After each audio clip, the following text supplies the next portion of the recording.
terkait judul video ini, jangan-jangan rakyat kita lebih merasa terwakili sama Bintang Emon dibanding oleh wakil rakyat yang dicoblosnya kemarin. Lah, bukannya politikus di negeri ini juga lucu-lucu kelakuannya? Iya memang, tapi kan itu mah lucunya dalam tanda kutip. Mesti dibuat makin banyak acara-acara stand up komedi khusus untuk para politikus, ahli ekonomi, pengamat publik, dan seabrek posisi serta peran penting lainnya di negeri ini. Bismillahirrahmanirrahim. Assalamualaikum warahmatullahi wabarakatuh. Saya Saiful Zaman. Terima kasih sudah nonton video ini. Bagi yang belum subscribe, yuk sama-sama diklik tombol subscribe dan jangan lupa nyalain loncengnya. Gratis. Dengan subscribe berarti sudah mensupport channel ini buat terus upload video terbaru. Dah suaranya. Anggota DPR itu mewakili siapa ya? Apa perlu digantiin sama Bintang Emon? Kita nggak bahas lagi tentang RUU HIP ya. Udah sangat banyak dibahas oleh para tokoh dan pengamat. Dan udah clear, pembahasan RUU tersebut ditunda. Dan Pancasila sudah final, nggak perlu lagi diutak-atik. Karena semakin diutak-atik, semakin besar kecurigaan halayak bahwa Pancasila ini akan ditafsirkan sekehendak sekelompok orang. Padahal umat Islam meyakini bahwa Pancasila itu bersumber dari nilai-nilai Islam, dari rukun Islam, seperti juga yang pernah saya dengar penjelasannya dari para ustadz. Dan umat Islam yang direpresentasikan oleh MUI, NU, dan Muhammadiyah yang sudah dengan tegas menolak RUU ini, cukuplah jadi peringatan keras buat fraksi-fraksi di DPR sekaligus pemerintah buat nggak melanjutkan pembahasannya. Jadi yang saya mau obrolin sekarang adalah tentang kenapa RUU ini bisa muncul. Kan katanya udah dibahas sampai 7 kali sebelum diserahkan ke pemerintah. Sebagiannya di rapat terbuka, sebagiannya lagi di rapat tertutup. Disetujui sampai menjadi draft akhir saat diajukan untuk dibahas bersama pemerintah oleh hampir semua fraksi.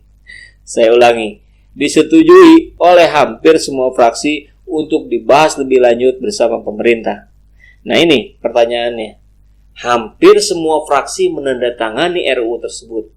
Hanya ada 2 fraksi yang nggak tanda tangan, yaitu fraksi PKS dan Partai Demokrat. Tapi begitu diketahui oleh berbagai lapisan masyarakat, ternyata penolakannya begitu kencang. NU dan Muhammadiyah aja sampai tumben-tumbenan kompak menolak melanjutkan pembahasan RUU ini. MUI pun sangat keras menolak. Belum lagi dari berbagai lapisan masyarakat yang juga kompak menolak.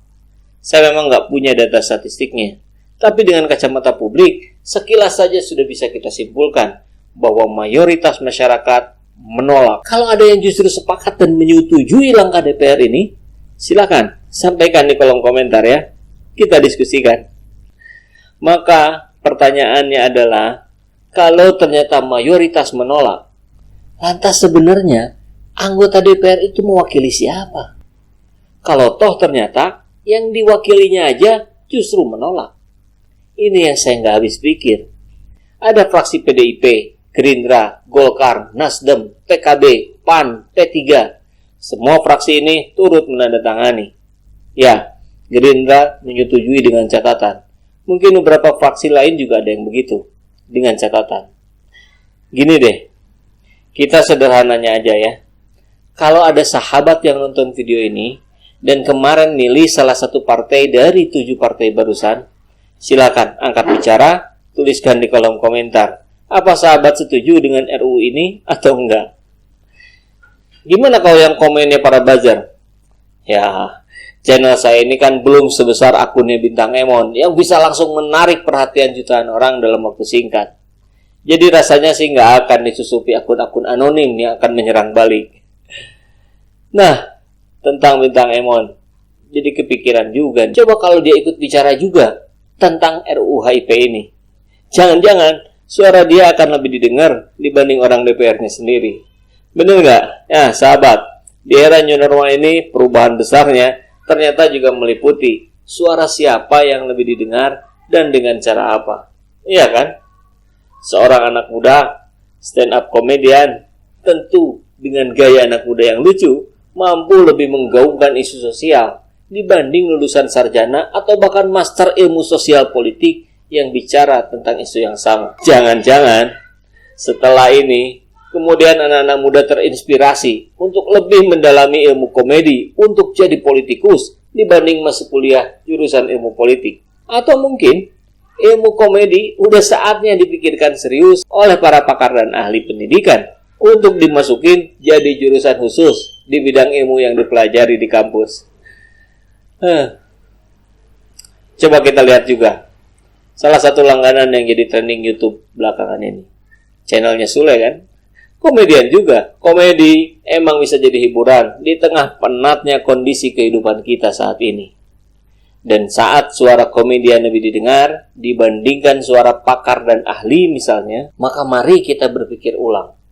Apakah ini tanda bahwa orang-orang serius sudah terlalu bikin jenuh dan membosankan? Ataukah kemasan ringan memang justru jadi keharusan saat ini, saat kita membahas hal-hal penting dan serius? Atau mungkin keduanya benar, bahwa orang-orang serius dan orang-orang penting saatnya dibekali ilmu komedi. Karena sebenarnya ilmu komedi itu kan nggak mudah ya. Ia punya teknik-teknik tersendiri, ia punya metode pengambilan isu, dan tentunya juga harus banyak dilatih. Jadi, mungkin ke depan mesti dibuat makin banyak acara-acara stand-up komedi khusus untuk para politikus, ahli ekonomi, pengamat publik, dan seabrek posisi serta peran penting lainnya di negeri ini. Biar mereka-mereka ini tahu ilmu menyampaikan pesan yang bisa dengan cepat menarik perhatian. Mungkin buat sebagian yang dengar kalimat barusan langsung terbersit anggapan, lah, bukannya politikus di negeri ini juga lucu-lucu kelakuannya? Iya memang, tapi kan itu mah lucunya dalam tanda kutip. Terkait judul video ini, jangan-jangan rakyat kita lebih merasa terwakili sama Bintang Emon dibanding oleh wakil rakyat yang dicoblosnya kemarin. Diganti lebih cepat itu wakil-wakil rakyat yang menandatangani RUU HIP, bisa nggak ya? Itu pertanyaan dari sales mainan anak sambil mengambil sederet sisa mainannya yang dititip jual di warung saya.